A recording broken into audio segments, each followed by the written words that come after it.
just want to talk about the evolution of the Manosphere because you seem to be sending contradictory messages. I just remember like 5 years ago, you got somebody like, I know. But so a few years ago, you had somebody like Milo Yiannopoulos going, when he's talking about people's feelings and emotions, it's like, basically says, fuck your feelings. And, there are other Manosphere apostles saying, if you're offended, that's your fault. And right. If you're happy, that's your fault. I mean, it's your choice, right? And then, a couple of weeks ago, you saw Jordan Peterson crying, supposedly over disaffected young males, and he's saying that society needs to accommodate them somehow. So I'm wondering, how do you think Manosphere people resolve that contradiction between empathy and well, because it's empathy for themselves, right? Right. Yeah. It's just purely opportunistic. I mean, the thing about like the facts don't care about your feelings thing is like they were saying that for the way it made them feel. Right? Yeah. Like it wasn't for the factual basis of it. It was they were getting a nice little feeling rush out of saying like, actually, we're the ones who are so rational, and you're just mad about your feelings. That was purely an emotional boost for them. 100%. Yeah, and it's a way to present one's own feelings and experiences as though they're the objective truth versus just like, not to pretend like every, event has a different vantage point. But in terms, you can only truly be so familiar with every way of being as yourself. And, there's just a history of speaking. This is where they sort of root their feelings as opposed to being like feelings. In fact, like we just have a history in Western society of privileging a certain type of people's feelings as though they are fact. And when you sort of disrupt that, whether it's by like doing any kind of re-pedagogical work in history classes or social studies classes, then you see how much this isn't about like facts or getting facts right or history. This is about the way, our society is constructed and how it makes a certain, slice of that society feel, and them not wanting to not feel that way anymore. Yeah, having your feelings be fact is a privilege, and it's a privilege basically afforded to white men in this country. And so when that's challenged in any way, they fall back on this like artificial kind of credence given to them by influencers like Ben Shapiro, who make them feel like, well, any challenge to my pre-existing perception of the world is counterfactual, and so my feelings are going to be protected by society. That's what it is, and it's just it really is kind of pathetic and sad, but that's the impulse that it feeds into. I think also to, use Jordan Peterson as an example, just to your point too, real quick, like he's a good example because whenever he harps on stuff like postmodernism, like he speaks very broadly about it in the way that people who don't know what it is, like speak about it, which is to him just like this rejection of Western civilizations, like, rationality and like the achievements of it in favor of some sort of like everyone's feelings matter more than the quote unquote truth.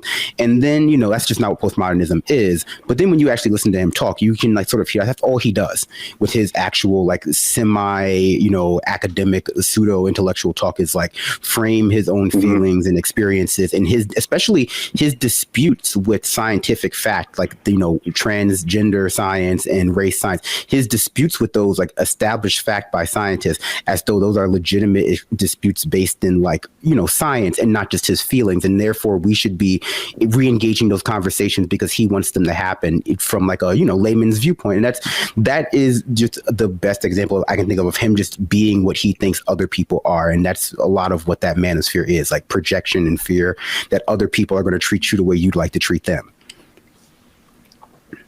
Okay, I appreciate you taking my call, guys. I think I just watch too much YouTube, and you see a lot of these folks try to give people advice, and the only lesson I get from them is like if you speak authoritatively and you speak like you're telling the truth, you'll get people to believe you. Not the substance of what you're saying is fact or objective. Just if you can speak authoritatively, supposedly you can advance your social situation or your career or whatever you're trying to achieve. Yeah, people are lost and they're looking for guidance, and they don't have the best ability. It's shorthand to determine who can give you actual good guidance. And like we're talking about like the Brett Weinstein, when you have some sort of credential that makes people think you're a scientist, which is bullshit, and you talk with sort of a very deliberate and calming tone of voice. I mean, Sam Harris was like, we said this, me and Michael called Sam Harris the hysterical man speaking calmly, because he's basically speaking very, very slowly about how Muslims are going to take over the world. I think the left needs to I think it's a very conscious strategy when you see Jordan Peterson. It's like that question he got served by Piers Morgan, like, oh, you're losers like you, basically. And he's like, well, yeah, so what of it? Jordan Peterson should have written a check for Piers Morgan for that opportunity to cry about that, because it definitely it hit his target audience. I mean, he might have not had to. Piers probably has an understanding of exactly what he's doing there. But I appreciate the call. Thanks so much. And I would also just to your point too, Matt. Go ahead. Just to your final point too, Matt, I would just say it's not just also about authoritative tone of voice, because what we have to also challenge when it comes to people like Jordan Peterson is their perception of themselves. Same with Joe Rogan, that they're somehow disrupting cultural hegemony imposed on everybody by liberals or woke culture. And because a big part of the reason why they are popular is that all they do is give new shiny veneers to the same old bigotry people have been taught and affirmed since they were likely, raised in our society and enculturated there. So the IDW whole thing about how they're heterodox thinkers is more of a branding exercise so that they can pretend that they are having real deep, meaningful conversations and challenging each other. But their main purpose is to, not be challenging. Their main purpose is to reaffirm classic cultural bigotries and naturalize them and normalize them and tell you that there's nothing you can really do about them, like, Peterson likes to do. And also just slap this new thin veneer over old types of bigotry. That's why, if you're just speaking calmly, but you're saying things like that are meant to disrupt capitalism, no one lets you on television. Right. And it's also also a major thing that these people provide for, these lost young men are a scapegoat. I mean, that's such an important part of how this whole thing works. I mean, that's also why they're unable to look at it anything empathetically, because it's happening to them, sure, too, but also there's someone doing it to them. There is some other reason why they're having issues in their social life. It's not because they're socially awkward or have these weird right-wing ideas that cause harm to other people, that is off-putting to a lot of society.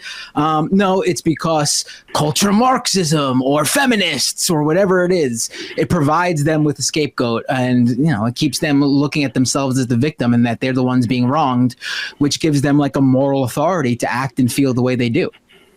Yep. Yeah. It's I've used this before on the show, but it arbitrary, giving someone a sense of righteousness or kind of feigned morality or just that kind of feeling. It's intoxicating. And that's what's sold to them.